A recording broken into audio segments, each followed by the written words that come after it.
बचा लो, मुझे बचा लो, मुझे बचा लो, मुझे बचा लो, मुझे बचा लो, मुझे बचा लो, किंजल, मुझे बचा लो, मुझे बचा लो, मुझे बचा लो, मुझे बचा लो, मुझे बचा लो। किंजल,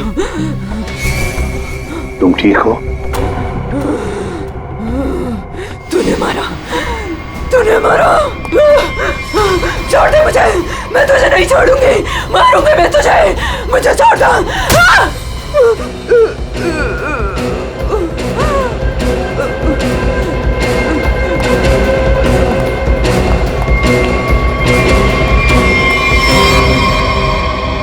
ये क्या बड़बड़ा रही थी सर? बचा लो मुझे। और वो भी ऐसी आवाज है, बूढ़ी औरत की आवाज में। वही तो कुछ समझ में नहीं आ रहा है। शायद इसी बात से तो लोग डर रहे थे, और उसका पति मानो भी। ये खून से सना हुआ है।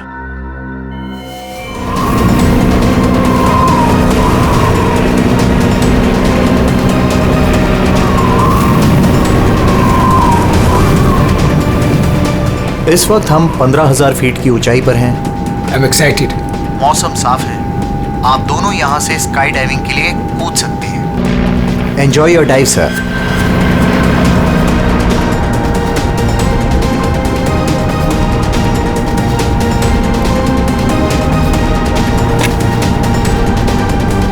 Hello. I can hear you. Yeah, I can hear you.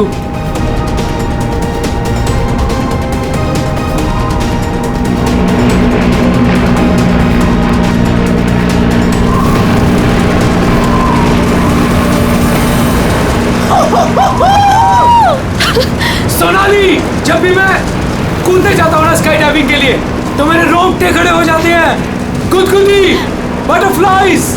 मालूम है आलोक, पर मजा भी तो बहुत आता है तुम्हें। यस। मैं तो पागल हो रही थी इस दिन के लिए।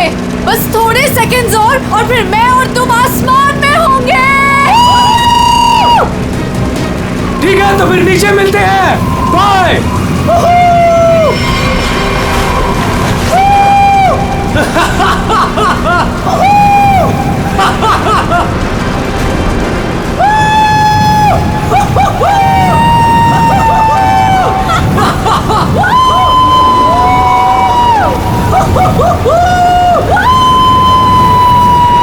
सोनाली, मजा आ रहा है ना?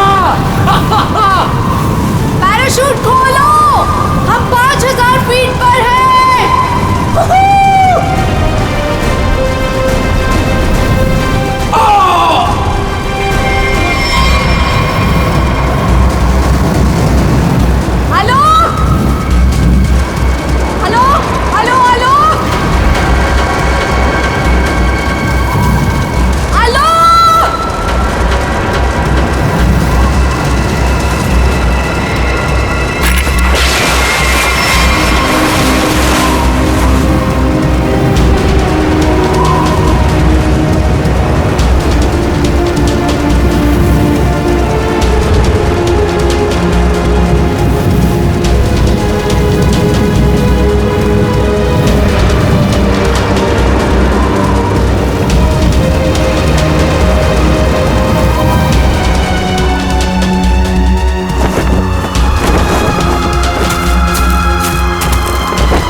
पता नहीं कहाँ चला गया,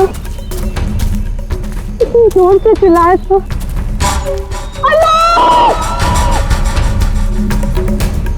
अरे कोई है! अरे कोई भैया! अरे कोई अरे गिर गया ना! ये क्या हो गया इसे? अरे ऊपर से गिरा ये, और लगता है कि बचना इसका मुश्किल है। ये मैडम जी, ये आपके साथ थे क्या? आलोक, तुमने क्या पैराशूट क्यों नहीं खोला आलोक? आलोक! आलोक!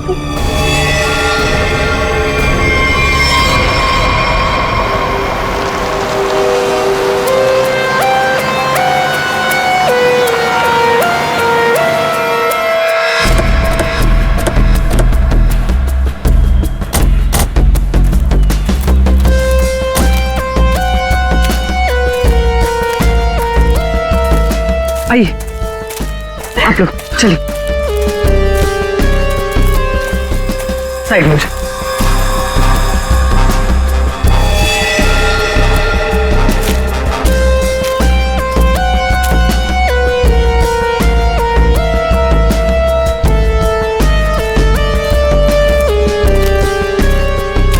सोनाली, तो मैं हूँ सोनाली। मैंने ही आपको कॉल किया था। और सर ये आलोक की वाइफ है पायल। क्या ये हुआ कैसे ये सब? सर मैं और आलोक स्काई डाइविंग कर रहे थे और फिर आलोक मुझे इस हालत में मिला।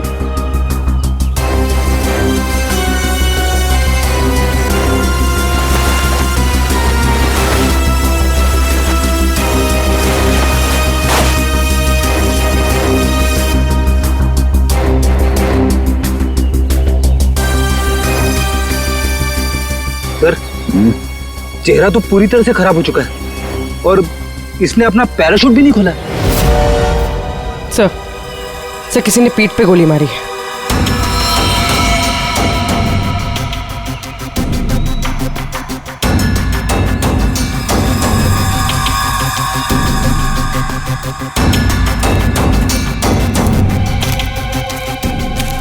आलोक को पीठ पर गोली मारी है।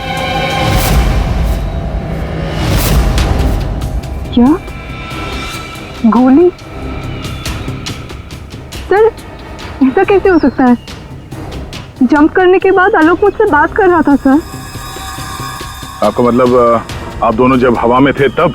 हाँ सर, हम लोग बात कर रहे थे और फिर अचानक आलोक बहुत जोर से चीखा और फिर उसने बात करना बंद कर दिया। अच्छा, ये हेलमेट पे जो कैमरा लगा है इसे रिकॉर्डिंग हो रही थी ना? हाँ सर। तो दिखाइए। तो मेरी और आलोक की रिकॉर्डिंग है सर।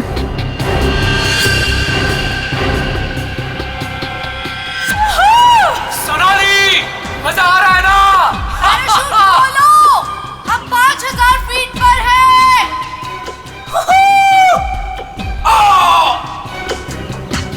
हवा में जंप करने के करीब 15 सेकंड के बाद ये आलोक चीखा था। मतलब हवा में किसी ने गोली चलाई उस पे, इसकी वजह से ये पैराशूट नहीं खोल पाया होगा।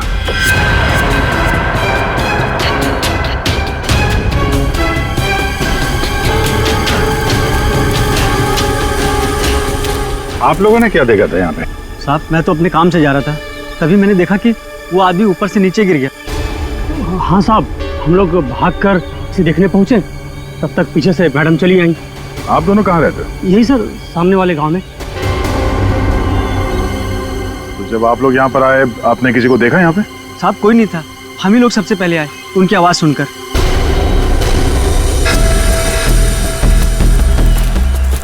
तो गोली इसे मारी कहाँ से गई होगी? सर गोली तो जमीन से ही मारी होगी सर। अरे यार, पीठ पे गोली लगी है, जमीन से कैसे मार दी होगी? सर ऊपर हवा में गोते लगा रहा था, किसी ने नीचे से गोली मारी होगी। नहीं फ्रेडी, नीचे से इतना ऊपर गोली चलाना नामुमकिन है। हो सकता है ऊपर से ही किसी ने, ऊपर तो ये दोनों थे या फिर प्लेन था। नहीं, प्लेन से गोली चली है क्या? पाउडर बन जाना चाहिए था, लेकिन यहाँ तो हड्डियों में कुछ काला है। क्या रात भर सोया नहीं क्या? है? नहीं, पाउडर बन जाना चाहिए, हड्डियों में काला है। अबे दाल में काला होता है। मालूम है दाल में काला होता है, लेकिन यहाँ हड्डियों में काला है। देखो देखो, जितनी ऊंचाई से आलोक गिरा है उसकी वजह से तो उसकी हड्डियों का पाउडर बन जाना चाहिए था। हड्डियों का पाउडर? अरे मतलब यार, जितनी ऊंचाई से गिरा है इस हिसाब से तो उसकी हड्डियों के छोटे छोटे टुकड़े हो जाने चाहिए थे ना, चूरा बन जाना चाहिए था। लेकिन यहाँ देखो, मामूली सा फ्रैक्चर हुआ है बस, ये देखो। लेकिन ये कैसे पॉसिबल है? 15,000 फीट की ऊंचाई से गिरने के बाद मामूली सा फ्रैक्चर, ये कैसे हो सकता है? बिल्कुल ठीक। जिस हिसाब से इसके शरीर के बाकी हिस्सों पर चोटें आई हैं, उससे साफ पता चलता है कि ये बहुत ऊंचाई से गिरा है। लेकिन हड्डियां कुछ और ही कहानी कह रही हैं। देखो असलियत क्या है ये तो पोस्टमार्टम की रिपोर्ट आने के बाद ही पता चलेगा। फिलहाल तो सर एयर ट्रैफिक कंट्रोल से पता चला है कि उस वक्त उस एरिया में एक ही प्लेन था जिसमें आलोक और सोनाली थे, दूसरा कोई प्लेन नहीं था। सोनाली ने हमें बताया कि उन्होंने जंप लगाई थी 15,000 फीट की ऊंचाई से। आलोक ने पहले जंप मारी और सोनाली ने उसके बाद में। और 1,000 फीट की ऊंचाई पर आने के बाद सोनाली ने आलोक की चीख सुनी। एग्जैक्टली। दया 1,000 फीट पर तो आलोक का पैराशूट खुलना ही चाहिए था, लेकिन नहीं खुला। सोनाली ने अपना पैराशूट 5,000 फीट की ऊंचाई पर खोला था। बॉस, आलोक को पीछे से गोली मारी गई। गोली उसकी पीठ में जाकर के घुसी और गोली ऊंचाई से मारी गई है। इसका मतलब आलोक से गोली मारने वाला ऊंचाई पर रहा होगा और ये पॉसिबल नहीं है। इम्पॉसिबल क्यों सालून के साहब? देखो इतनी ऊंचाई पर हवा का इतना जबरदस्त प्रेशर, टारगेट भी आपका बराबर हिल रहा है और ऐसे में कोई इतना सटीक, इतना परफेक्ट निशाना लगा ले, I don't think it's impossible. Sir ये भी हो सकता है कि वो कोई प्रोफेशनल हो, निशाना लगाने में माहिर। हो सकता है, हो सकता है कि खूनी ने जब आलोक लगभग 1,000 फीट की ऊंचाई पर था तब ऊपर से गोली चलाई और शायद उसी की वजह से आलोक अपना पैराशूट खोल नहीं पाया। गड़बड़ है अभिजीत, कुछ ना कुछ तो गड़बड़ है। सर हमें नहीं पता कि जंप करने के बाद क्या हुआ था। देखिए आलोक पे किसी ने पीछे से गोली मारी है, तो हमें ऐसा लगता है कि गोली चलाने वाला आपके प्लेन में ही मौजूद था। सर ऐसा कैसे हो सकता है? मैं तो कॉकपिट के बाहर ही नहीं निकला। और आप? सर मैं थोड़ी देर के लिए कॉकपिट के बाहर गया था, लेकिन जल्दी ही वापस आ गया था और आलोक पर हम लोगों ने गोली नहीं चलाई। आप दोनों के अलावा प्लेन में कोई और भी था? हाँ, स्काई डाइविंग टीम का एक आदमी था, रवि। रवि? कहाँ है रवि? सर वो आज नहीं आया। उसका एड्रेस तो होगा ना आपके पास? Yes sir. Freddy Pankaj, address ले लो और रवि को लेके आओ। तब तक हम लोग जरा ये प्लेन चेक करते हैं। कहाँ पे है? इस तरफ आइए सर।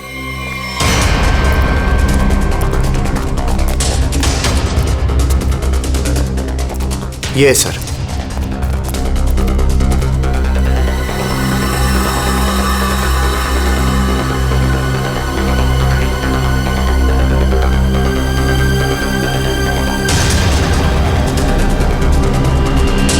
पैराशूट? यानी कोई था स्काई डाइविंग के लिए जो कूदा नहीं। पैराशूट किसके लिए रखा था? ये आलोक जी की वाइफ पायल के लिए था। वो भी स्काई डाइविंग के लिए आने वाली थी, लेकिन लास्ट मोमेंट पे उन्होंने कैंसिल कर दिया। क्यों किया ये नहीं पता। इसके बारे में तो पायल ने हम लोगों से कुछ बताया नहीं। छुपा रही है ये पायल। तुम्हारी हिम्मत कैसे हुई यहाँ आने की? अब भी निकलो तुरंत। आऊंगी मैं और 1000 बार आऊंगी। देखती हूँ कौन रोकता है मुझे। तुम लोग लड़ना बंद करोगे प्लीज? एक्सक्यूज मी, क्या ये आलोक का घर है? जी। आप कौन? हम लोग सीआईडी से हैं। आलोक की पत्नी से बात करनी है, कुछ पूछताछ करनी है। बुलाइए उन्हें। जी, ये आलोक की पहली पत्नी, I mean ex wife, Reema नाम है इनका। ओह, मतलब पायल दूसरी पत्नी है। पायल जी यहीं रहती है? जी, यहाँ सिर्फ पायल रहती है, ये नहीं। और पता नहीं ये यहाँ क्यों आई है। इसे तो किसी ने बुलाया तक नहीं। बुलाया? ये घर आज भी मेरा है। इस घर की चाबियां मेरे पास भी हैं। मैं जब चाहे इस घर में आ सकती हूँ। अच्छा, तो मेरे भाई के मरने के बाद तुम यहाँ हक जताने आई हो, लेकिन मैं ये कभी नहीं होने दूंगी। एक मिनट। आप कौन है? मैं सर मैं बताती हूँ। ये आलोक का बिजनेस पार्टनर शेखर है और तुम इस वक्त इस घर में क्या कर रहे हो उसकी बहन के साथ? Reema just shut up. क्या बकवास कर रही हो यार तुम? बकवास मैं नहीं कर रही हूँ, बल्कि तुम स्मार्ट बन रहे हो, समझे? पर सर मुझे तो लगता है कि इन दोनों ने मिलकर ही कहीं आलोक को रास्ते से तो नहीं हटा दिया। हाउ डेयर यू, तुम ऐसे कैसे बोल सकती हो? निकल जाओ। तुम्हारी हिम्मत कैसे मुझे छूने की? हाँ, अरे कैसे छू सकती हो मुझे? ओह माय गॉड, पायल भाभी ऊपर है। पायल ऊपर है?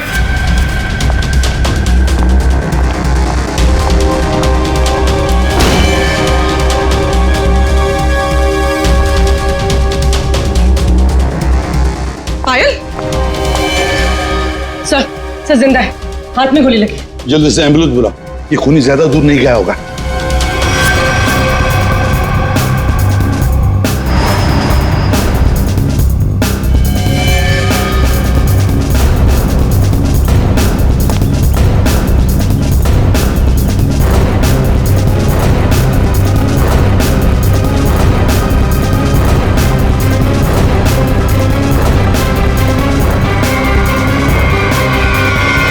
इधर तो कोई भी नहीं है।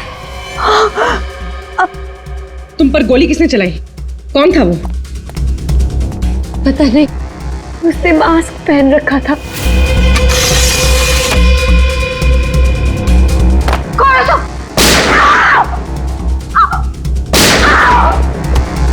पायल भाभी। I don't know. सर,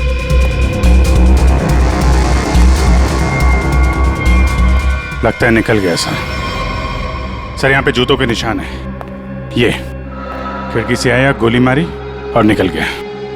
हाँ, पहले उसने आलोक को मार डाला और अब उसकी पत्नी को मारना चाहता है। पायल, तुम आलोक के साथ उस प्लेन में जाने वाली थी ना, तो ऐसा क्या हुआ कि तुम उस प्लेन में नहीं गई? प्लेन में जाने से पहले मेरा और आलोक का झगड़ा हो गया और मैं उससे इतनी नाराज हो गई कि मैं प्लेन में नहीं गई। सर, मुझे ऐसा करना ही नहीं चाहिए था। I am sorry Alok, I am sorry. देखो पायल, तुम्हारी जान को खतरा है, इसलिए हमारी ये ऑफिसर पूर्वी तुम्हारे साथ कायम रहेगी। अच्छा, ये देखिए, दूसरी गोली मिस होकर यहाँ दीवार पे लगी है।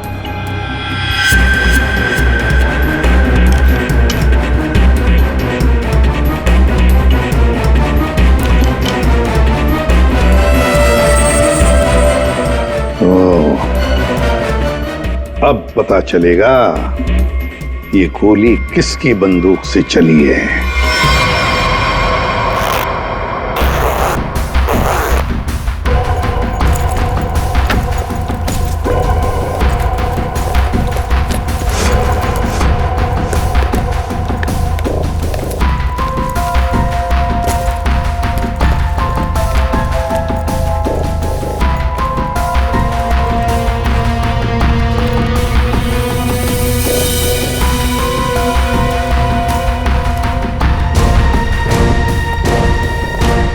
हेलो तारिका जी। हेलो। हो गया? हाँ हेलो। अरे मैं आपको भी हेलो बोलने वाला था। आप दिखे नहीं। अच्छा अच्छा। ये पैराशूट जो आलोक ने पहन रखा था, इसे हमने चेक किया। ये पैराशूट दिखने में ऐसा लगता है कि इसे फ्लाई किया जा सकता है, लेकिन दरअसल ये फ्लाइंग पैराशूट नहीं है।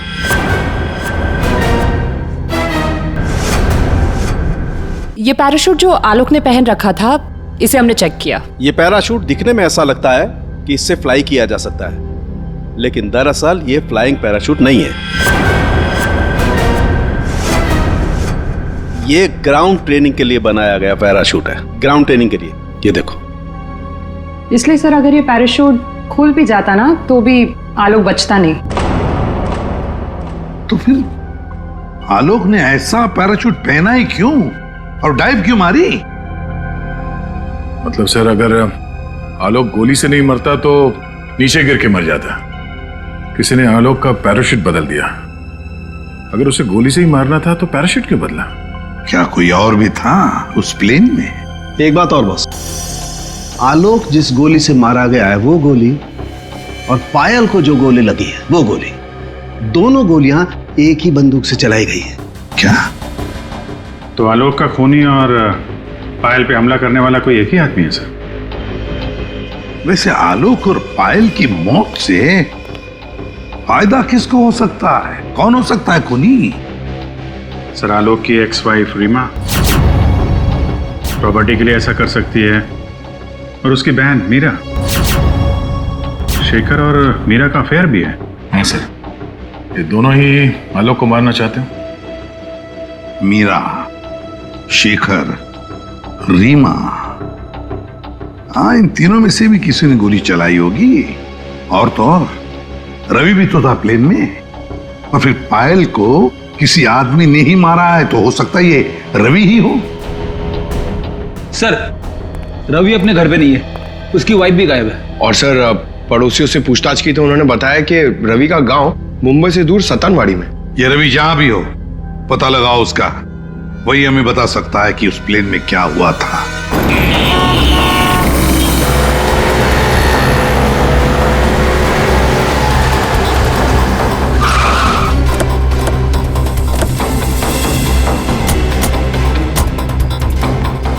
यही है रवि का घर, बस घर पे मिल जाए वो।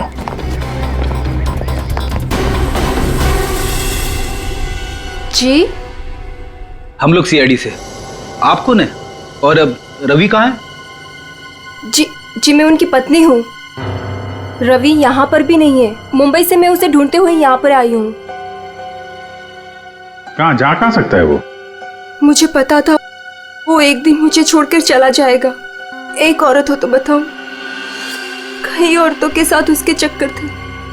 भाग गया होगा उन्हीं किसी के साथ। लेकिन वो कह रहा था बहुत जल्द उसके पास ढेर सारे पैसे आने वाले हैं। अच्छा, तो कब आखिरी बार कब मिले थे आप उससे? मुंबई में 2 दिन पहले। 2 दिन पहले? कल तो वो प्लेन में ड्यूटी कर रहा था, घर वापस नहीं आया? ड्यूटी पे? लेकिन वो ड्यूटी पे कैसे जा सकता है? उसका सारा स्काई डाइविंग का सामान तो घर पे है, और उसके बिना वो कैसे जा सकता है? अगर स्काई डाइविंग का सारा सामान घर पे है तो फिर प्लेन में कौन था? प्लेन में रवि था या कोई और? आप लोगों ने बताया था कि प्लेन में रवि था आपके साथ, तो रवि को आपने प्लेन में देखा था? I mean, उसका चेहरा देखा था आपने? एक्चुअली सर, उसने हेलमेट पहन के रखा हुआ था।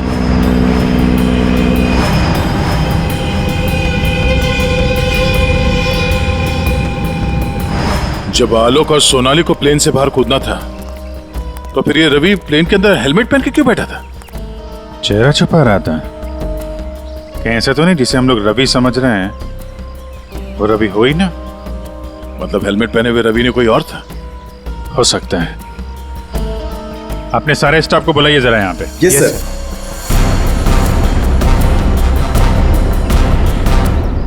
उस वक्त रवि की जगह पे कोई दूसरा आदमी था प्लेन में, जिसने अपना चेहरा छुपाने के लिए हेलमेट पहन रखा था। और वो आदमी आप लोगों में से कोई भी हो सकता है। कौन है वो आदमी? स्काई डाइविंग के बारे में उसे सब कुछ पता था, क्योंकि आलोक और सोनाली को उसने इंस्ट्रक्शंस भी दिए थे। सर, मैं उस वक्त नीचे था सर।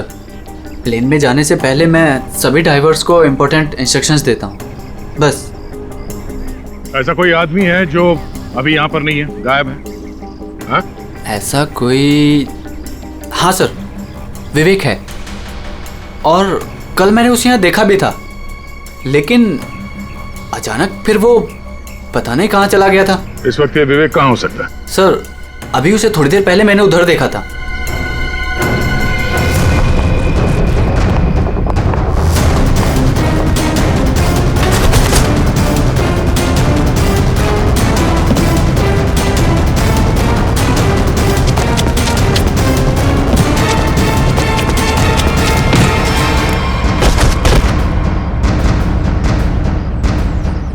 बहुत जल्दी में?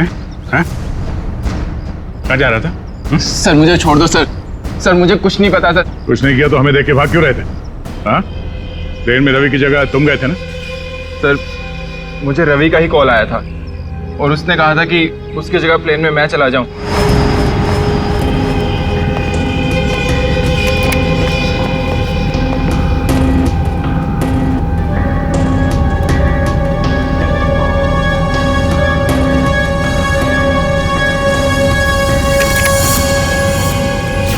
अच्छा, और तुमने ये बात किसी को बताई नहीं? सर रवि ने इसके लिए मुझे पैसे दिए थे, पर मैं सच बोल रहा हूँ सर, मुझे खून के बारे में कुछ भी नहीं पता। तुम्हारी उंगली पे क्या हुआ? सर ये फ्रैक्चर हुआ था। अभिजीत, उंगली पे फ्रैक्चर है तो ऊपर निशाना लगाना इतना आसान नहीं है। अगर रवि वहां नहीं था और इसकी उंगली में फ्रैक्चर है तो फिर आलोक को गोली मारी किसने? हो सकता है ये सोनाली हमसे कुछ छुपा रही है। सोनाली, उसको बुलाते हैं। सोनाली, तुमने हमसे झूठ बोला। मैंने? हाँ। सर मैंने क्या झूठ बोला? तुमने आलोक का खून किया है। नहीं सर, मैंने आलोक का खून नहीं किया। सर मैं आलोक को क्यों मारूंगी? तो मेरा बहुत अच्छा दोस्त था, उसे मारकर मुझे क्या मिल गया? ये ट्रेनिंग पैराशूट है जिसे आलोक ने पहना था। ये फ्लाइंग के लिए इस्तेमाल नहीं होता। किसी ने उसके फ्लाइंग पैराशूट को बदलकर ये ट्रेनिंग पैराशूट रखा, और नसीब देखो आपने तो फ्लाइंग पैराशूट पहन लिया और आलोक ये ट्रेनिंग पैराशूट पहनकर नीचे कूदा। वाह, तुमने बदला वो पैराशूट? नहीं सर, ऐसा हो ही नहीं सकता। मैंने खुद चेक किया था, दोनों फ्लाइंग पैराशूट्स थे। सोनाली, आलोक ने डाइविंग के वक्त फ्लाइंग पैराशूट पहना था, लेकिन जब उसकी लाश मिली तब उसने पहना था ट्रेनिंग पैराशूट जिससे डाइव नहीं मारा जाता। समझे? तो क्या हवा में पैराशूट बदल गए? सर मेरा विश्वास कीजिए सर, मैंने कुछ नहीं किया। मैं नहीं जानती ये कैसे हुआ। ये भी तो हो सकता है कि आलोक ने फ्लाइंग पैराशूट पहना था लेकिन उसके अंदर एक गन फिट की गई थी जो रिमोट कंट्रोल से चलती थी, और उसी गन से आलोक को हवा में मार दिया गया। और जैसे ही लाश नीचे गिरी किसी ने उस फ्लाइंग पैराशूट को बदलकर ये ट्रेनिंग पैराशूट वहां पे रख दिया ताकि उस पर फिट की गई वो गन हमारे हाथ में लग सके।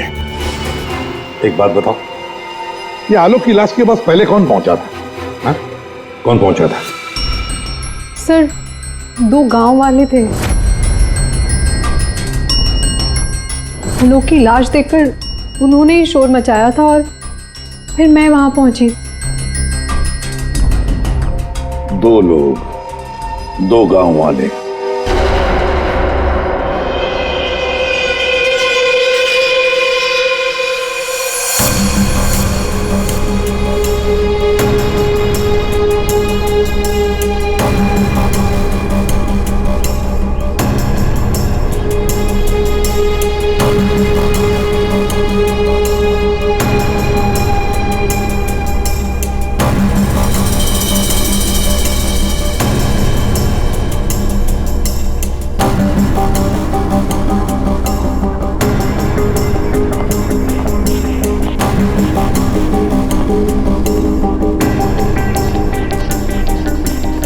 अरे सुनो भाईजान जी, इन दोनों को देखा है यहाँ पे? नहीं, उनसे पूछिए।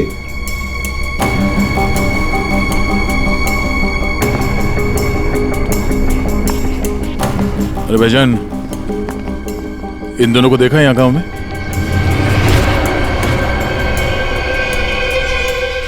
कौन है ये साहब? इस गांव के रहने वाले? नहीं साहब, इन दोनों को तो हमने कभी इस गांव में नहीं देखा। हम तो सभी लोगों को जानते हैं गांव के, इन्हें तो यहाँ कभी नहीं देखा। Thank you. दोनों इस गांव के नहीं है, मतलब ये दोनों इस पूरी साजिश में शामिल थे। जिसने आलोक का खून किया उसी ने भेजा होगा इनको। है कौन वो? ये आलोक के परिवार में से कोई हो सकता है। पैसे वाला था ये आलोक, किसी न किसी को लालच आ गया होगा, और लालच रिश्ते नहीं देखती। जरा गौर से देखो इन दोनों स्केचेस को और बताओ, क्या आप में से किसी ने इन्हें देखा है? क्या पहचानते हो इन्हें?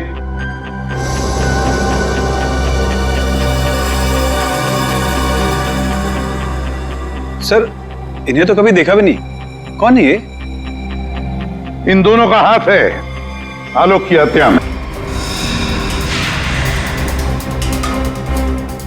ये लोग खूनी को जानते हैं। कौन है खूनी? है कोई आलोक का रिश्तेदार। कोई करीबी, पड़ोसी, दोस्त? क्या ऑफिसर, आपको पता है आप क्या बोल रहे हैं? हम सब आलोक की फैमिली हैं और आप हम पर ही इशारा कर रहे हैं। और सर, हम लोग भला आलोक की हत्या क्यों करेंगे? आपको जरूर कुछ गलतफहमी हुई होगी। ड्राइवर, गाड़ी निकालो, मुझे घर जाना है। मैं और ये बेवकूफी बर्दाश्त नहीं कर सकती। मैम, आप कहीं नहीं जा सकती। कहीं नहीं जा सकती मतलब? आपके पास कोई सबूत नहीं है और मैं यहाँ खड़े रहकर आपको सुनती रहूं बस? आपको अभी जवाब देते हैं, सबूत के साथ। कम इधर आओ।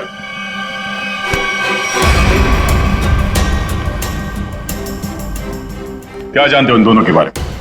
हाँ? क्या जानते हो इनके बारे में? अरे भाई, जो कुछ जानते हो बता दो, तुम्हें कुछ भी नहीं होने वाला है, समझे? बता दो। मैंने इनको देखा था कुछ दिन पहले ही। आलोक सर के वो क्या कहते हैं, वो पानी के ऊपर जो चलता है वो यॉट। जी जी सर, योट। इनको मैंने कुछ दिन पहले आलोक सर की योट के पास देखा था। क्या आप में से कोई था उस यॉट पर जिसने इन्हें देखा था?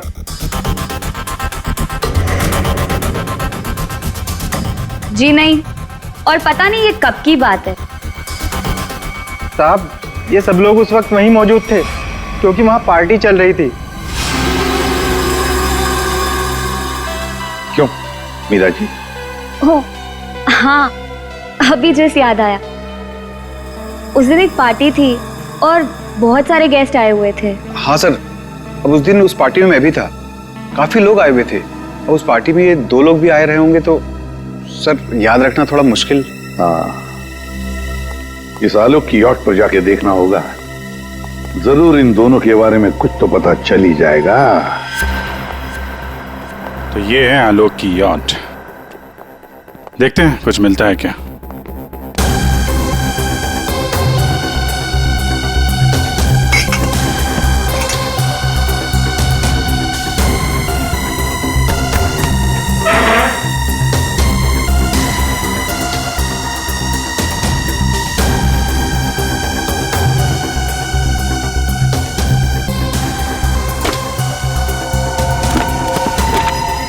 सर, इस यॉट में तो कुछ नहीं है। दया, ये मेडिकल रिपोर्ट देखी तो वही बीमारी है जिसमें हड्डियां कड़क हो जाती है। डॉक्टर सालुकर ने बताया था। जितनी ऊंचाई से आलोक गिरा है उसकी वजह से तो उसकी हड्डियों का पाउडर बन जाना चाहिए था। हड्डियों का पाउडर? मामूली सा फ्रैक्चर हुआ है बस, ये देखो।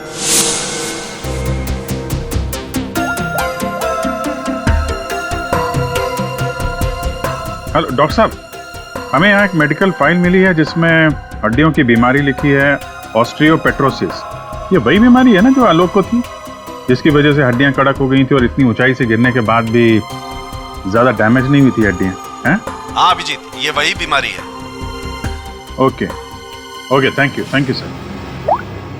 और इस पेशेंट को डॉक्टर के पास भेजा था इस खूनी ने। बहुत दुख रहा है, मैं थोड़ी देर सो जाऊं क्या? तुम रेस्ट करो, मैं यहीं पर। Thank you.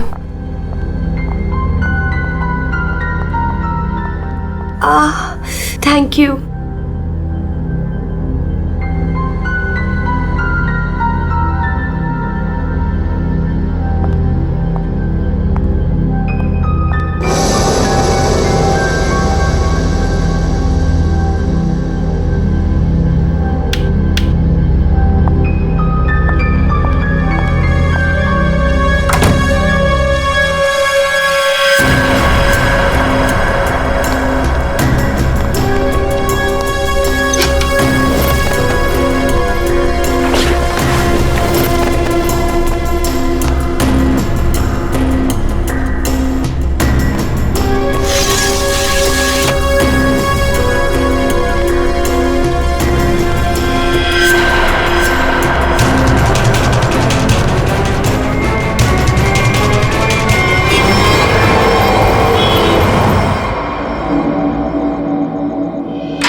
फायर!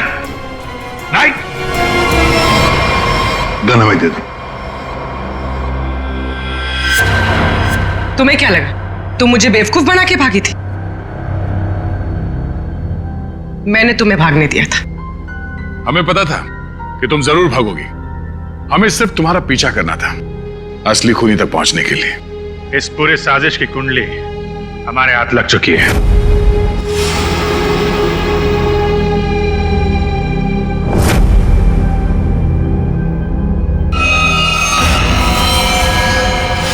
वो मेडिकल रिपोर्ट रवि की थी। उस फाइल में साफ लिखा था कि रवि को हड्डियों की एक खास किस्म की बीमारी है। और जो लाश हमें मिली थी उस लाश में भी वही बीमारी थी।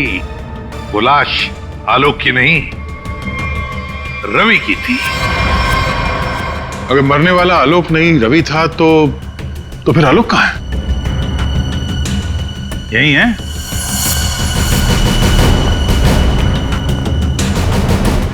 आइए आइए आलोक जी, चेहरा तो दिखाइए।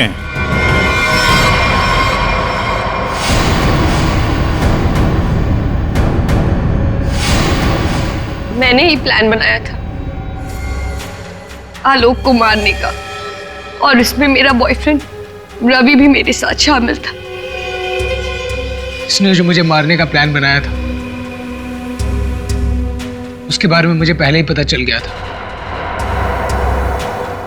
इसलिए मैंने रवि को मार दिया। हवा में जब सोनाली ने मेरी चीख सुनी तो उसे लगा कि मुझे कुछ हो गया। और जब मैं नीचे पहुंचा तो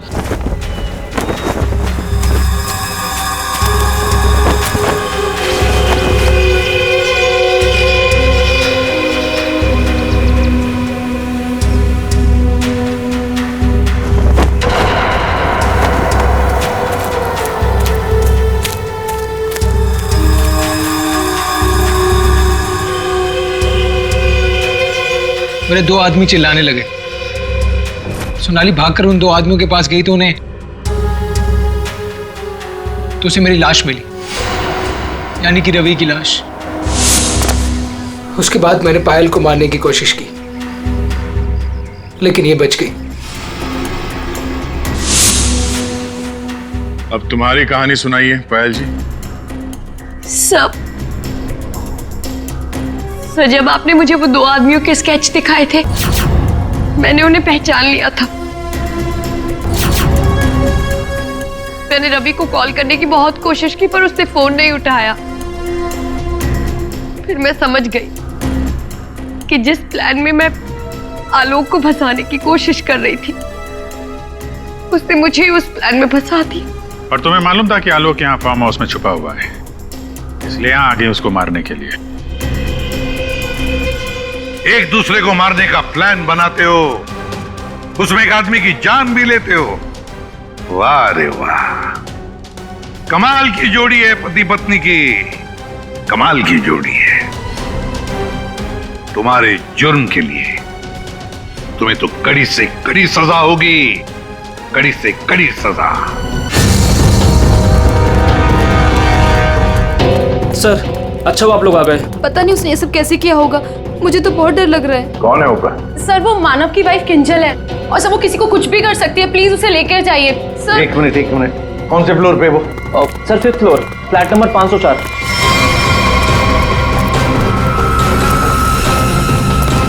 क्या हुआ? तुम कौन हो? वो मेरी पत्नी किंजल। वो किंजल नहीं है, वो कोई और है। एक मिनट हाँ, चलो आ जाओ। एक मिनट, मुझे बचा लो, मुझे बचा लो, मुझे बचा लो, मुझे बचा लो, मुझे बचा लो, मुझे बचा लो। किंजल, मुझे बचा लो, मुझे बचा लो, मुझे बचा लो, मुझे बचा लो, मुझे बचा लो। किंजल, तुम ठीक हो? तूने मारा, तूने मारा। छोड़ दे मुझे, मैं तुझे नहीं छोड़ूंगी, मारूंगी मैं तुझे, मुझे छोड़ दो।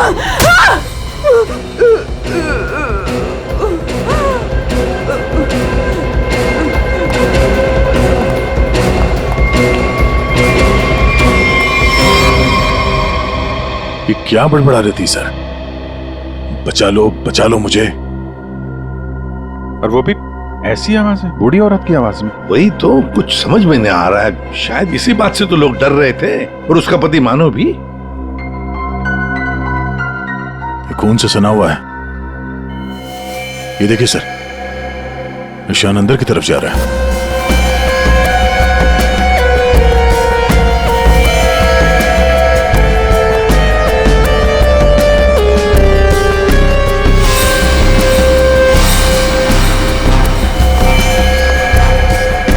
माय गॉड,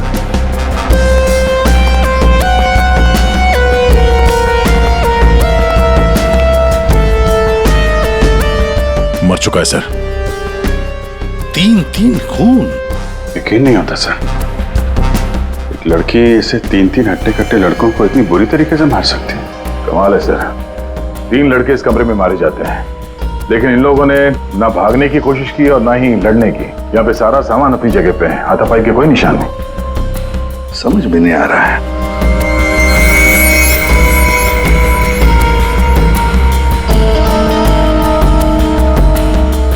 खिलौना? लगता है ये तो बहुत पुराना खिलौना है। अभिजीत, इस मानो से पूछो, वही बताएगा यहाँ क्या हुआ था। सर, इन सब के पीछे एक ही बात है। अगर मैं आपको बताऊंगा तो शायद आप लोगों को यकीन नहीं होगा, लेकिन असल में ऐसा ही हुआ था। कौन सी बात बताओ। सर, मैं और मेरी पत्नी किंजल कुछ ही हफ्ते पहले इस फ्लैट में शिफ्ट हुए थे। मैं ज्यादातर समय हॉस्पिटल में ही रहता था। एक दिन जब मैं हॉस्पिटल से आया तो किंजल बड़ी खुश थी। उसने बताया कि उसे सामने वाली खिड़की में कोई बुजुर्ग आंटी दिखाई थी। किंजल इस बात से खुश थी कि दिन भर वक्त बिताने के लिए उसे कोई साथी मिल गया था। किंजल इतनी खुश थी कि वो उस घर में उस आंटी से मिलने के लिए चली गई। मैं भी उसके पीछे पीछे चला गया। उस फ्लैट में 3 लड़के रहते थे। उन लड़कों ने बताया कि उनके यहाँ कोई बूढ़ी औरत नहीं रहती है, लेकिन किंजल मानने को तैयार ही नहीं थी। उसने जबरदस्ती उनके घर में घुसकर उस औरत को ढूंढा, लेकिन वो औरत उस फ्लैट में कहीं नहीं मिली। और सर, कुछ दिन बाद जब मैं गहरी नींद में सो रहा था तो किंजल ने मुझे नींद से उठाकर बताया कि उसे वो बूढ़ी औरत हमारी खिड़की पर दिखाई दी थी और किंजल से मदद मांग रही थी। मैं तो विश्वास नहीं कर पा रहा था सर। मैंने किंजल को सो जाने के लिए कहा। इसी बीच मुझे हॉस्पिटल से कॉल आ गया। एक इमरजेंसी सर्जरी करने के लिए मुझे हॉस्पिटल निकलना पड़ा सर। मतलब किंजल ने उस औरत को उस फ्लैट में देखा था, मगर आप लोगों में से किसी ने भी उस बूढ़ी औरत को उस फ्लैट में नहीं देखा। और अगर ये मान भी लें कि वो बूढ़ी औरत वहां पे थी, तो भी वो किंजल की खिड़की पे कैसे पहुंची? ये फ्लैट तो 5वें फ्लोर पे है। कैसे हो सकता है ये? और वो बूढ़ी औरत मदद के लिए किंजल को बोल रही है, जिसने खुद 3 लड़कों का खून कर दिया। तो क्या ये सब किंजल का वहम था? सर, ऐसी कोई बूढ़ी औरत इस फ्लैट में तो क्या, हमारे पूरी बिल्डिंग में नहीं रहती वो। सर, और वो जो सामने वाले फ्लैट में 3 लड़के रहते थे, वो तो किसी से मतलब ही नहीं रखते थे। हमेशा अपने आप में रहते थे और हम में से किसी को उनसे कोई प्रॉब्लम नहीं थी। अगर हम मान भी ले कि ये उसका वहम है, तो भी 3 लोगों के खून हुए हैं। अभिजीत, कुछ तो है जो हमारी नजर में नहीं आया। देखो, आप लोगों ने कुछ देखा हो तो प्लीज बताइए। कुछ भी, किसी को आते जाते ये कोई आवाज सुनी हो, कुछ भी? नहीं सर, कुल मिला के हम ही कुछ गिने चुने लोग यहाँ पर रहते हैं। अभी कुछ ज्यादा लोग यहाँ पे शिफ्ट नहीं हुए हैं। और सर, मैं तो अपनी वाइफ के साथ अपने कमरे में सो रहा था। सर, मैं तो शूट पे थी। मेरा एड शूट था, वो भी नाइट शिफ्ट का, सो मैं भी नहीं थी। मैं भी अपने दोस्तों के यहाँ पार्टी पर गया था। मैं खुद सुबह 6 बजे आया। और तुम वॉचमैन? साहब, मैं यहीं पर था, लेकिन मैंने यहाँ किसी को नहीं देखा। ठीक है, आप लोग अभी जा सकते हैं। प्लीज जाइए। चेक करना पड़ेगा कि ये लोग सही बोल भी रहे हैं कि नहीं। पंकज, जरा ये देखना कि ये लोग जहां होने की बात कर रहे हैं वहां पे थे भी या नहीं, और इन 3 लड़कों की डिटेल्स भी निकालो। मानो, आप दिखाइए जरा वो जगह जहां पे किंजल ने उस बूढ़ी औरत को देखा था। आइए सर। सर, यही वो खिड़की है जहां से वो बूढ़ी औरत किंजल से मदद मांग रही थी।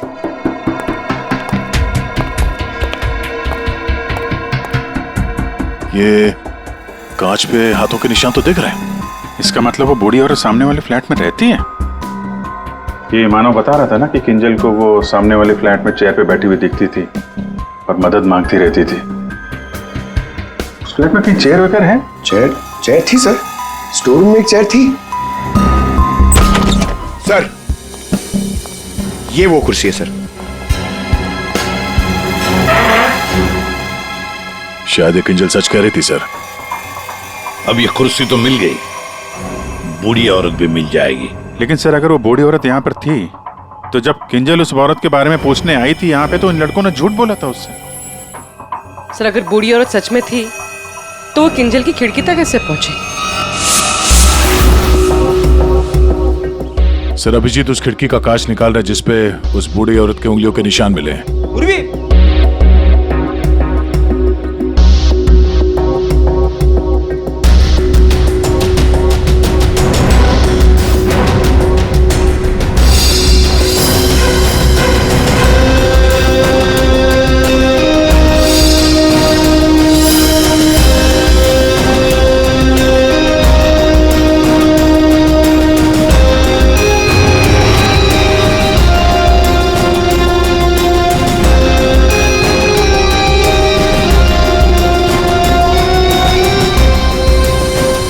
मानो तुम 5वीं मंजिल पर रहते हो ना, इसका मतलब है तुम्हारे ऊपर और 2 मंजिलें हैं, मतलब 2 फ्लैट्स हैं। कौन रहता है उन दोनों फ्लैट्स में? सर 6th फ्लोर पे तो ये खुद रहते हैं। आप कहना क्या चाहती हैं कि अगर मैं मानव के ऊपर रहता हूँ तो ये सब काम मैंने किया है? एक मिनट और 7th फ्लोर पे कौन रहता है? सर वो फ्लैट काफी दिन से बंद पड़ा हुआ है। जैसे तुमने बताया इस बिल्डिंग का टेरेस बंद ही रहता है, ताला लगा हुआ है। इसका मतलब है वो औरत या तो तुम्हारे फ्लैट में से नीचे उतरी है या फिर 7वें मंजिल वाले फ्लैट से। दोनों फ्लैट की तलाशी लेते सर, पता चल जाएगा बूढ़ी औरत किस फ्लैट से लटकी थी। सर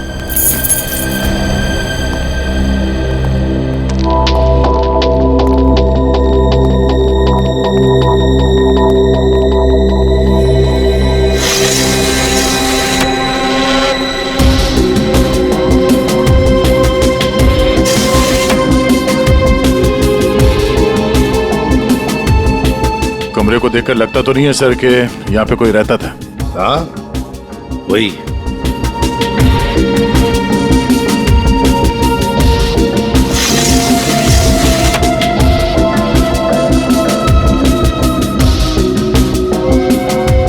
फ्लैट की चाबी तुम्हारे पास ही होती है ना? सर आप फिर से मुझ पर ही शक कर रहे हैं? हाँ शक कर रहे हैं। सर ये फ्लैट 2 साल से बंद पड़ा हुआ है। तो क्या हुआ?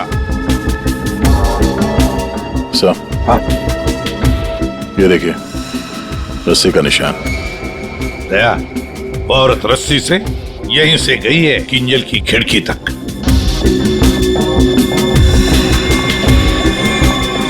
सर हाँ दया, ये देखिए सर। लगता है 2 साल बाद यहाँ कोई मेहमान आया था। उंगलियों के निशान, वो औरत किंजल तक यहीं से पहुंची थी। मालिक कौन है इस घर का? सर अंकना कुमार, वो सूरत में रहती हैं। उन्होंने जब से ये फ्लैट लिया सर ये फ्लैट बंद ही पड़ा हुआ है। दया, बिल्डर से इस अंकना कुमार का एड्रेस ले लेते हैं। और तुम लोग हैं ना इस बिल्डिंग में रहने वाले, तुम पर किसी पर भी भरोसा नहीं कर सकते हम। सर अमर, रोहान और संजय एड एजेंसी में काम करते थे सर, और हमने चेक किया तो पता चला कि उनका कोई क्रिमिनल रिकॉर्ड नहीं है। हाँ सर, ये तीनों किंजल को पहले से ही जानते नहीं थे। अच्छा, और ये बाकी के लोग? खून के वक्त वो लोग क्या कर रहे थे? सर सबका स्टेटमेंट हमने रीचेक किया। ये सोहन जो फ्रेंड की पार्टी में गया हुआ था सर, उसका दोस्त दरअसल घर पे था ही नहीं, वो शहर से बाहर है सर, इस वजह से उससे बात ही नहीं हो पाई है। और ये अमित और सीमा अपने घर पे ही थे। मानव उस वक्त हॉस्पिटल में ही था, स्टाफ ने कंफर्म किया है। लेकिन सर जिस पेशेंट का ऑपरेशन मानव करने वाला था वो हॉस्पिटल में आया ही नहीं था। और वो अलीना, वो उस वक्त कहाँ? सर एलिना एड की शूट पे थी सर, वो उस एड एजेंसी में मैनेजर है सर। और सीसीटीवी चेक किया तो पता चला कि वो जो गार्ड था ना सर, मस्त नींद में सो रहा था। उसकी शक्ल देख के लग ही रहा था सर कि वो सो ही रहा होगा। वो बूढ़ी औरत किंजल से मदद मांगती है, किंजल मदद करने जाती है और 3 लोगों का खून कर देती है। क्या कनेक्शन है इस बूढ़ी औरत का और किंजल का? ऐसा लग रहा है कि किंजल को फंसाने की कोशिश कर रहे हैं। और वो बूढ़ी औरत है कौन? वही तो इस किंजल की मानसिक स्थिति ठीक नहीं है। अपने होश में नहीं है वो, और कोई तो है जो उसके इस स्थिति का फायदा उठा रहा है, उससे ये खून करवा रहा है, मगर कैसे है? और फिर ये क्या क्या राज है इस खिलौने के पीछे? Hello, okay, thank you. Sir hospital से फोन था, किंजल अभी नॉर्मल है, लेकिन एक बात है, उसे कुछ भी याद नहीं कि उसके साथ क्या हुआ था।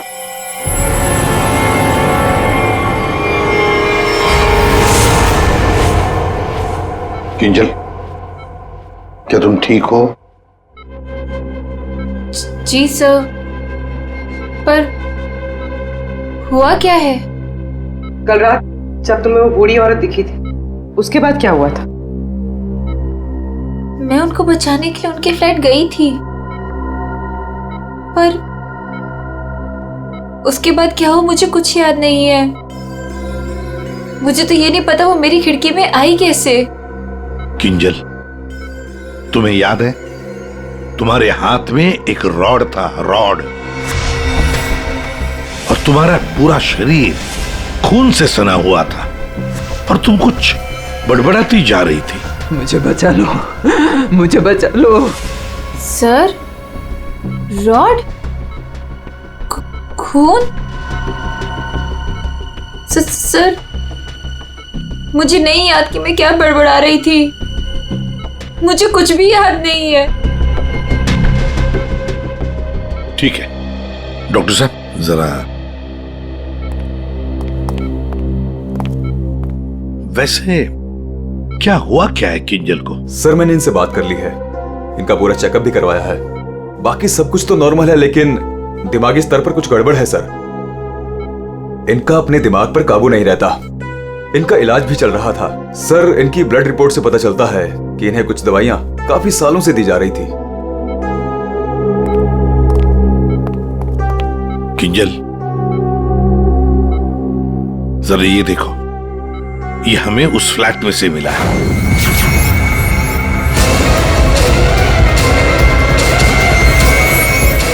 नहीं, नहीं, बचाओ मुझे, बचाओ मुझे, जाने दो, क्या कर रही हो? मुझे मार डालेगा, मुझे मार डालेगा, मुझे जाने दो, मुझे जाने दो, बचाओ मुझे, कोई नहीं है वहाँ पे, बचाओ मुझे, जाने दो, मुझे जाने दो, मुझे नहीं रहना यहाँ, बचाओ मुझे, बचाओ।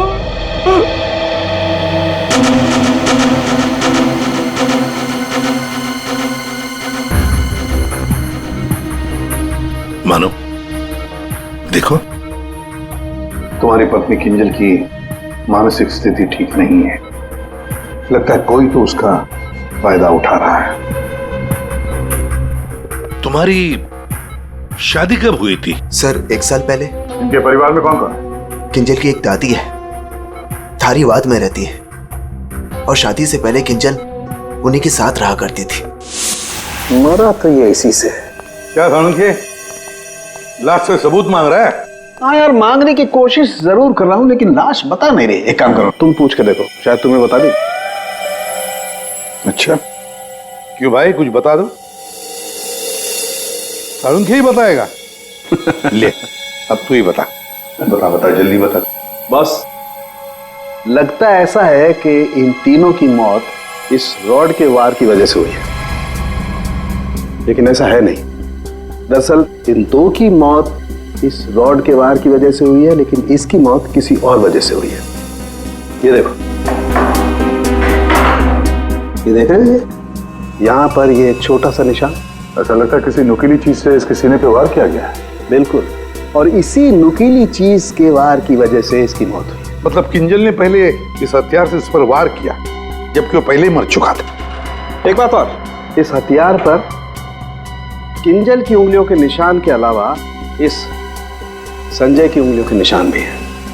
हाँ, तो किंजल और संजय के बीच में हाथापाई हुई होगी और उसी दौरान ये उंगलियों के निशान रॉड पे आ गए होंगे। बिल्कुल हो सकता है, लेकिन एक बात सोचो, रूहान के कपड़ों पर रूहान का खून मिला है, अमर के कपड़ों पर भी अमर का ही खून है, लेकिन इस संजय के कपड़ों पर और इसके शरीर पर भी रूहान और अमर, इन दोनों का भी खून मिला है। एक सोचने वाली बात है।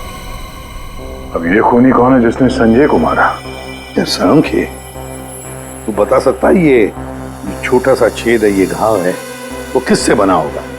बॉस, ये किसी बारीक नुकीली चीज जैसे कोई पेन जैसा हथियार, उससे बना है। लेकिन सर, हमने तो पूरा घर अच्छी तरह से छान मारा था, वहां पे ऐसे कोई हथियार या पेन जैसी कोई चीज नहीं थी। और ये वाला, ये जो निशान है वो? बस ये दरअसल जब किसी ने वो पेन जैसी चीज से इस पर वार किया तो उसकी उंगलियों के खरोंचों के निशान है, और ये इतना तेजी से वार किया गया कि उसके नाखूनों के टुकड़े भी इसमें फंसे होंगे। सर, किंजल एक ही आदमी को दो हथियार से क्यों मारेगी? मतलब सर, वहां पर कोई और भी था? रूहान और अमर दोनों को संजय ने मारा होगा, क्योंकि उस रॉड के ऊपर संजय की भी उंगलियों के निशान हैं, और तो और संजय के कपड़ों पर भी अमर और रूहान दोनों के खून की छींटे भी मिले। सर, फिर संजय को इस छोटे से हथियार से किसने मारा होगा? और एक बार मरने के बाद फिर एक बार इस रॉड से क्यों मारा संजय को? सर, हो सकता है कि किंजल को पता ही ना हो कि संजय पहले से मर चुका है। बात थोड़ी उलझी हुई है, लेकिन ये बाल शायद हमारी कुछ मदद कर सके। उसी कुर्सी पर से मिले जो आप संजय के घर से लेके आए थे। दिखते तो असली जैसे हैं, लेकिन ये बाल असली नहीं है, विग के बाल है, विग के। दया, बहुत ही गहरी साजिश है ये, गहरी साजिश। सर, इस विंडो के ग्लास पे जो उंगलियों के निशान मिले हैं उससे आपको काफ़ी मदद मिल सकती थी, लेकिन ये निशान थोड़े अधूरे हैं और हमें इसे बनाने में थोड़ा वक्त लगेगा। लेकिन एक बात है जिससे आपको काफ़ी हेल्प मिल सकती है। वो क्या? हमें किंजल के खून में से काफ़ी मात्रा में मेडिसिन के ट्रेसेस मिले, दवाइयों के। अब ये एग्जैक्टली कौन सी मेडिसिन हैं ये बस हम ढूंढ ही रहे हैं। लेकिन एक बात साफ है कि किंजल को एक काफ़ी बड़ी बीमारी है जिसका इलाज काफ़ी सालों से हो रहा है। वो तो हमें हॉस्पिटल में किंजल की हालत देख कर ही समझ में आ गया था। किंजल, पता लगाना पड़ेगा किस बीमारी की शिकार है ये किंजल। मीनाक्षी जी, हम लोग सीआईडी से हैं, मानो से हमें आपके बारे में पता चला। वैसे आप किंजल की? सीआईडी से? जी। मैं किंजल की दादी हूँ। क्या हुआ उन्हें? कल से मैं मानव को उसे फोन लगा रही, वो उठा ही नहीं रहे। सब ठीक तो है ना ऑफिसर? मैम, एक्चुअली मानव और किंजल के साथ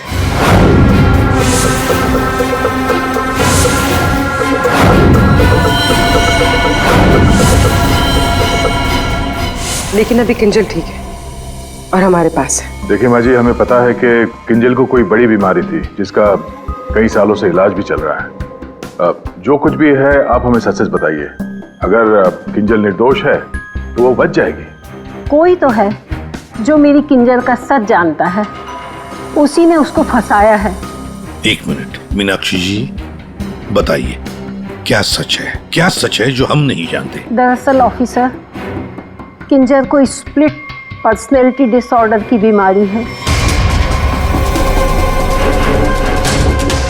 स्प्लिट पर्सनैलिटी डिसऑर्डर? ये जो आप कह रहे थे कि किंजल कुछ गड़बड़ कर रही थी, मुझे इससे बचाओ, मेरे पास मत आने दो, मेरी मदद करो। इसके पीछे एक कहानी है। डक से बाद में खेल लेना ना। रख दे डक, पहले बाल बना दूं, है ना? क्यों नहीं? पति का ख्याल रखती नहीं है और दूसरे के बच्चे से इतना प्यार। यहाँ क्यों आया? चल बिंदु, पैसे निकाल। कोई पैसे नहीं दूंगी तुझे, दारू पीने के लिए मेरे पास कोई पैसे नहीं दे रहे। जा यहाँ से। तो पैसे नहीं देगी तू? नहीं देगी, जा यहाँ से। पैसे नहीं देगी, तू रुक। अरे किंजल, जाके ना किसी को बुलाए, मुझे मार डालेगा।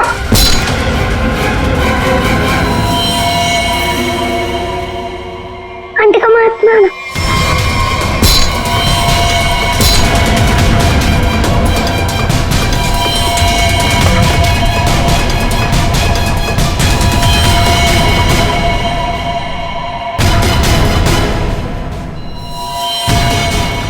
उसके बाद से ही किंजर अपने आप को बिंदु समझने लग गई। हमने हर वो चीज इस घर से हटा दी जो उसे बिंदु की याद दिलाए। इस खिलौने को देखिए। अरे ये तो वही खिलौना है जो बिंदु ने किंजर को दिया था जब वो 6 साल की हुई थी। इसे देखकर तो किंजर को बिंदु की याद आ जाती थी। इसे मैंने छुपा के रखा हुआ था। लेकिन सर, ये आपको कहाँ से मिला? ये खिलौना हमें उस फ्लैट से मिला जहां पर खून हुए थे। मतलब सर किसी ने किंजल पर इस खिलौने को ट्रिगर की तरह इस्तेमाल किया? हाँ। मैम, किंजल की बीमारी के बारे में किस किस को पता था? बस मुझे पता था और यहाँ एक डॉक्टर हैं, बस उन्हें मालूम था।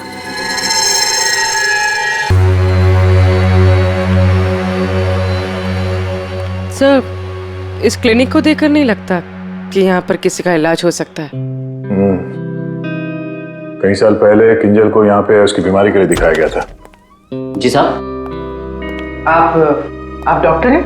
नहीं, डॉक्टर साहब तो छुट्टियां मनाने अमेरिका गए हुए हैं। मैं कंपाउंडर हूँ। कहिए, किससे तकलीफ है? हमें कोई तकलीफ नहीं है, हम लोग CID से हैं। हमें आपकी मदद चाहिए, कुछ जानना है। जी कहिए। बहुत दिनों पहले यहाँ पे एक पेशेंट थी, किंजल। किंजल? हाँ थी तो, क्या हुआ उसे? हमें जानना है कि कोई किंजल के बारे में यहाँ पे कुछ पूछने आया था या फिर कोई उसकी मेडिकल रिपोर्ट यहाँ से ले गया हो। किंजल के बारे में कोई पूछने तो नहीं आया। हाँ, लेकिन एक नर्स आई थी सिटी हॉस्पिटल से। वो कंप्यूटर के पास गई और कह रही थी कि उसे जरूरी केस की फाइल चाहिए। कौन से केस की फाइल? वो तो नहीं पता। वो कंप्यूटर के पास गई और कुछ फोटोकॉपी की और करके चली गई। किससे? जी।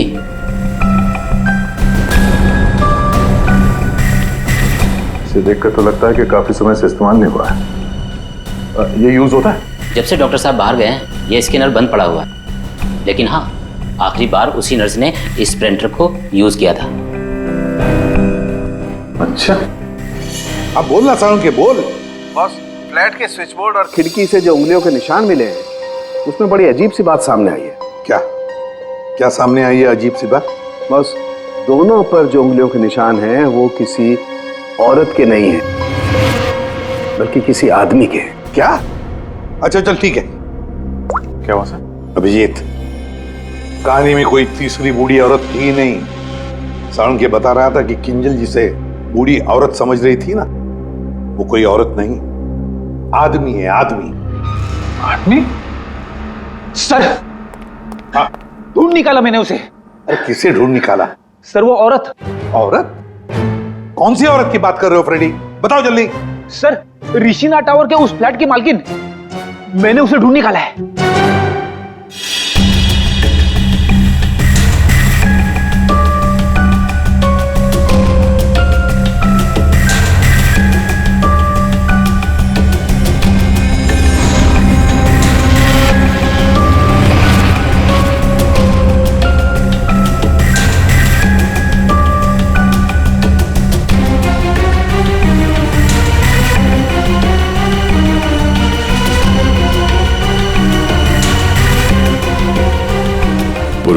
सर,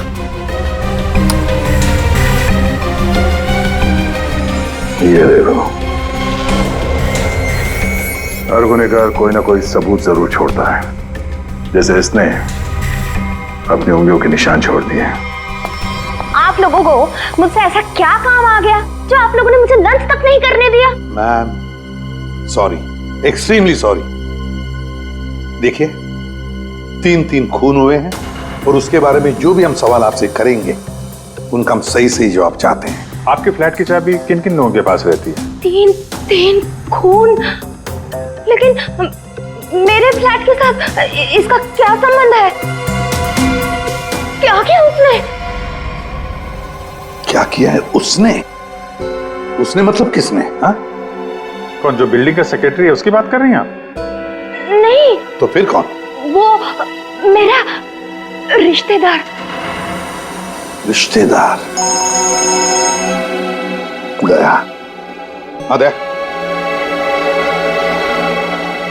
ठीक है।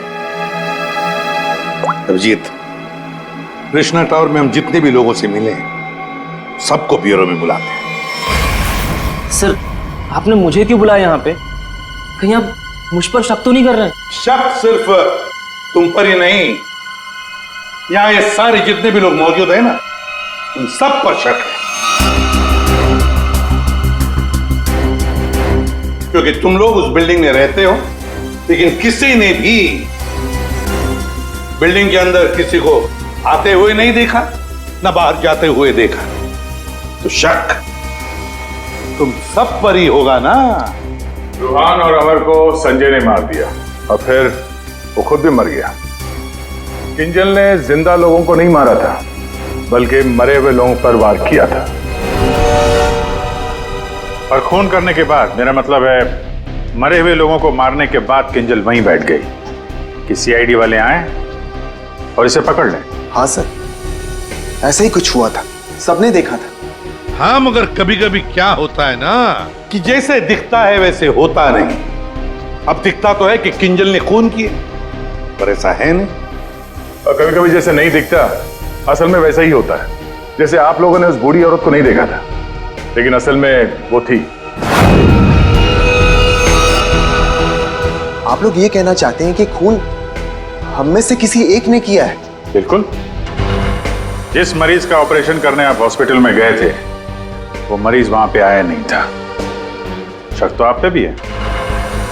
अब किंजल ने एक बूढ़ी औरत की कहानी सुनाई।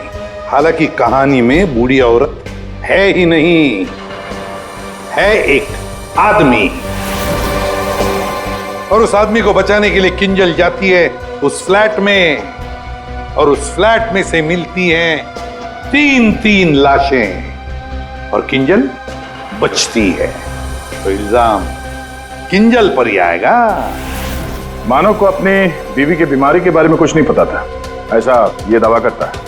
मानव जी, आपकी बीवी को सर्दी या जुकाम नहीं हुआ था कि 1-2 दिन में ठीक हो गया और आपको पता ही नहीं चला? हा? और अमित और सीमा, आपके घर से किंजल की बालकनी में आप लोग बड़ी आसानी से जा सकते हैं। अलीना शूटिंग पर तो थी, पर कब तक थी ये किसी को नहीं पता। और सोहन जिस दोस्त की पार्टी में गया था, उसका अता पता भी नहीं है। इसका क्या मतलब निकाले हम लोग? सर, मैं शूट पे थी या नहीं थी, इससे ये तो नहीं साबित होता कि मैंने खून किया है। हाँ हाँ, साबित नहीं होता अलीना जी, पर हम शक तो कर सकते हैं ना आप पर। और इसीलिए तुम सबके फिंगरप्रिंट्स हम लेंगे, और हमें जो फिंगरप्रिंट्स मिले हैं उनसे मैच करके देखेंगे।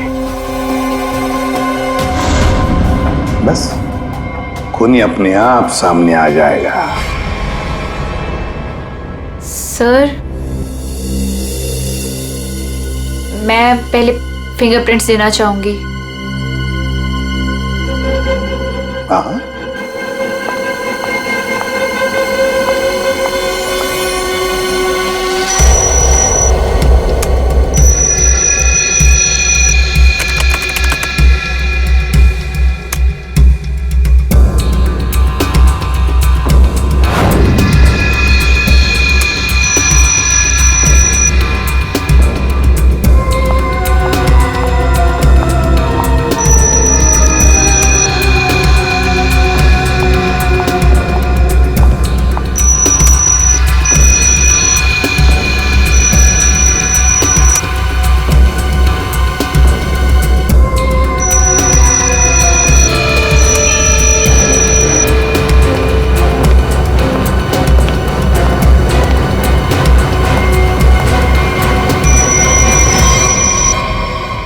समझ में नहीं आता, एक भी फिंगरप्रिंट मैच कैसे नहीं होती है। देखा आपने, किसी ने कुछ नहीं किया। सर, क्या अब हम लोग घर जाएं? ठीक है, जाइए।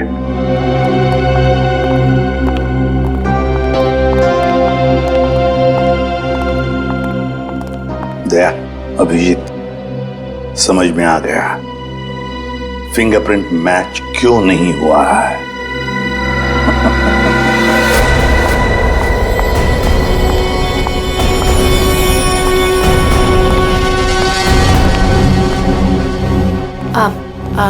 आप लोग यहाँ कैसे? आप शूटिंग में बहुत बिजी रहती है ना, इसलिए सोचा हम ही आपसे मिलने आ जाएं। हाँ, पर यहाँ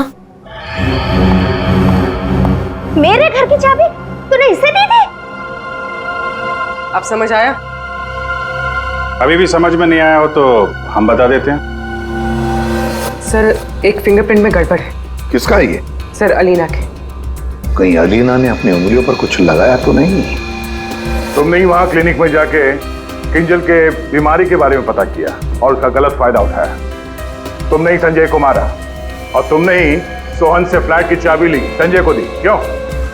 संजय के फिंगरप्रिंट और 7th फ्लोर पे जो अंकना का फ्लैट है उसमें मिले फिंगरप्रिंट्स मैच हो गए हैं। वो बूढ़ी औरत संजय था। तुमने ही किया ना ये सब कुछ? हाँ, मैंने किया ये सब। क्या मानव, पूरी बात नहीं बताई सर को? कोई बात नहीं सर, एक्चुअली ना ये सब के पीछे मानव का हाथ है। इसने प्यार तो मुझसे किया, लेकिन वो शादी उस पागल किंजल से। हस्बैंड वाइफ ने मिलकर ना मेरी जिंदगी बर्बाद कर दी थी और इससे मैं बदला लेना चाहती थी, बस इसीलिए। तुमने संजय को बूढ़ी औरत बनने के लिए मजबूर कैसे किया? संजय मेरे ऑफिस का एम्प्लॉय था और मैं उसकी एक्स बॉस। उसे एक छोटे से फ्रॉड केस में फंसा दिया। वो इतना डर गया कि कुछ भी करने को तैयार हो गया। अलीना, मुझसे बहुत बड़ी गलती हो गई। प्लीज इस केस में मुझे मत फंसाओ ना। तुम तो जानती हो मैंने कुछ भी नहीं किया है। क्यों? तुमने और तुम्हारे दोस्तों ने मुझे फंसाने से पहले सोचा था क्या?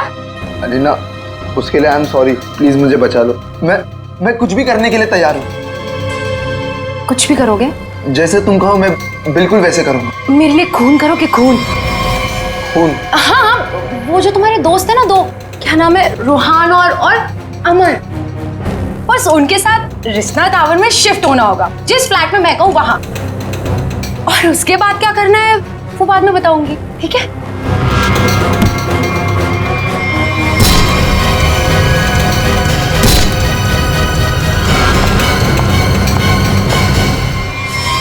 तुमने जो कहा था मैंने कर दिया।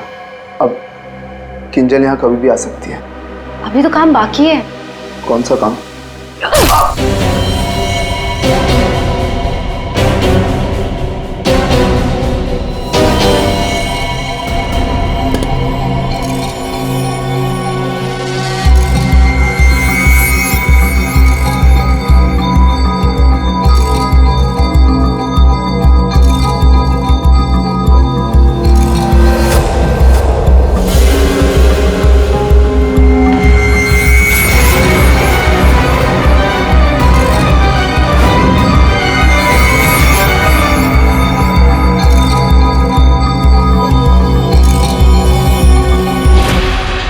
और उस वक्त मानो किंजल के साथ ना रहे, इसलिए तुमने प्लान बना के मानो को हॉस्पिटल भेज दिया जहां पे कोई पेशेंट था ही नहीं। तो चाहती थी कि ये मानव पूरी रात हॉस्पिटल में रहे, जो ये बात था, और मैं यहाँ अपना काम पूरा कर रही थी।